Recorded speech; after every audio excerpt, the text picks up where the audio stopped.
ओम श्री परमात्मने नमः। नमस्कार। आज हम जानेंगे मार्गशीर्ष मास की शुक्ल पक्ष की एकादशी के बारे में, जिसको करने की क्या नियम है, एकादशी का महत्व क्या है, और आज श्रवण करेंगे एकादशी की व्रत कथा।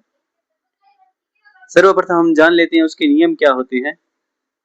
तो उसके लिए आप सुबह प्रातः काल स्नान करके, संध्या वंदन आदि करके भगवान श्री नारायण लक्ष्मी नारायण जी को स्नान करवाइए, उनका चंदन से लेपन कीजिए, धूप दीप दिखाकर पुष्पों की वर्षा कीजिए और भोग लगाकर भगवान को विराजमान कीजिए। उसके बाद में भगवान का पूजन अर्चन इत्यादि कीजिए। ओम नमो भगवते वासुदेवाय नाम का उच्चारण कीजिए, जप कीजिए, संकीर्तन कीजिए। उसके बाद में हम जानेंगे कि एकादशी का महत्व क्या है। धर्मराज युधिष्ठिर कहने लगे कि हे भगवान, मैंने मार्गशीर्ष कृष्ण एकादशी अर्थात उत्पन्ना एकादशी का सविस्तार वर्णन सुना। अब आप कृपा करके मुझे मार्गशीर्ष माह के शुक्ल पक्ष की एकादशी के विषय में भी बतलाइए। इस एकादशी का क्या नाम है तथा इसके व्रत का क्या विधान है, इसकी विधि क्या है, इसका व्रत करने से किस फल की प्राप्ति होती है, कृपा करके ये सब मुझे विधान पूर्वक कहिए। भगवान श्री कृष्ण बोले, मार्गशीर्ष माह के शुक्ल पक्ष में आने वाली इस एकादशी को मोक्षदा एकादशी कहा जाता है। यह व्रत मोक्ष देने वाला तथा चिंतामणि के समान सब कामनाएं पूर्ण करने वाला है, जिससे आप अपने पूर्वजों के दुखों को भी खत्म कर सकते हैं। इसका महात्म्य मैं तुमसे कहता हूँ, ध्यान पूर्वक सुनो। मोक्षदा एकादशी व्रत कथा। गोकुल धाम के नगर में वैखानस नामक राजा राज्य करता था। उसके राज्य में चारों वेदों के ज्ञाता ब्राह्मण रहते थे। वह राजा अपनी प्रजा का पुत्रवत पालन करता था। एक बार रात्रि में राजा ने एक स्वप्न देखा कि उसके पिता नरक में हैं। उसे बड़ा आश्चर्य हुआ। प्रातः वह विद्वान ब्राह्मणों के पास गया और अपना स्वप्न सुनाया। कहा, मैंने अपने पिता को नरक में कष्ट उठाते हुए देखा है। उन्होंने मुझसे कहा कि हे पुत्र, मैं नरक में पड़ा हूँ, यहाँ से तुम मुझे मुक्त कराओ। जब से मैंने ये वचन सुने हैं तब से मैं बहुत बेचैन हूँ। चित्त में बहुत अशांति हो रही है। मुझे इस राज्य, धन, पुत्र, स्त्री, हाथी, घोड़े आदि में कुछ भी सुख प्रतीत नहीं होता। क्या करूं?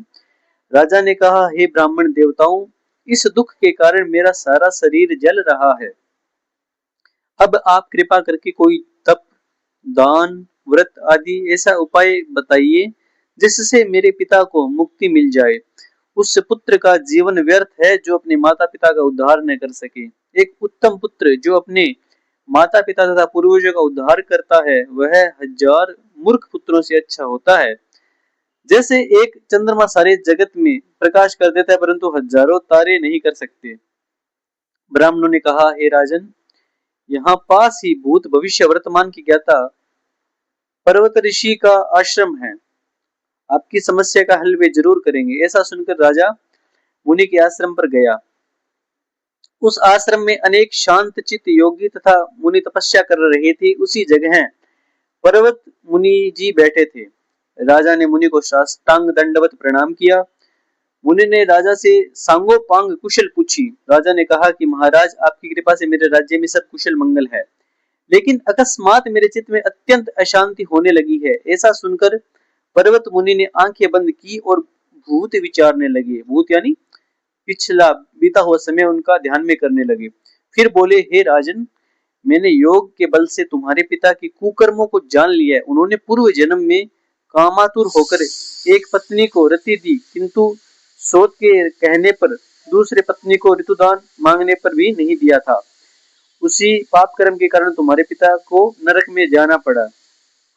तब राजा ने कहा, इसका कोई उपाय बताइए। मुनि बोले, हे राजन, आप मार्गशीर्ष एकादशी का उपवास करें और उपवास के पुण्य को अपने पिता को संकल्प कर दें या समर्पित कर दें।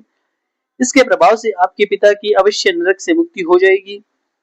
मुनि के ये वचन सुनकर राजा महल में आया और मुनि के कहे अनुसार कुटुंब सहित मोक्षदा एकादशी का व्रत किया।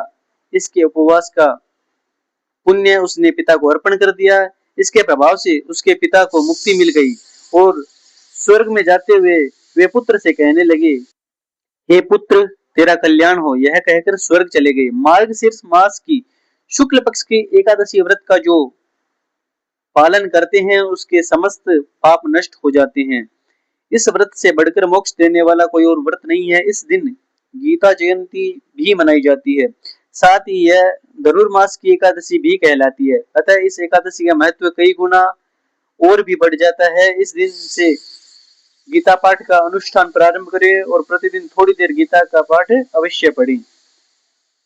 ओम नमो भगवते वासुदेवाय। बोलिए भगवान श्री विष्णु जी की जय हो। लक्ष्मी नारायण भगवान की जय हो। ये एकादशी की व्रत कथा जो ध्यान पूर्वक भक्ति पूर्वक सुनते हैं, सुनाते हैं, वो समस्त पापों से मुक्त होकर परम धाम को प्राप्त होते हैं। हरे कृष्णा, राधे राधे। मोक्षदा एकादशी व्रत कथा अगर आपको पसंद आई है तो वीडियो को ज़्यादा से ज़्यादा शेयर कीजिए, लाइक कीजिए, कमेंट कीजिए और चैनल को अगर आप नए हैं तो सब्सक्राइब कीजिए। इस चैनल पर आपको व्रत कथा, पूजा से जुड़े हुए नियम के बारे में जानकारी मिलती रहेगी। चैनल को ज़्यादा से ज़्यादा सब्सक्राइब कीजिए, वीडियो को ज़्यादा से ज़्यादा शेयर कीजिए।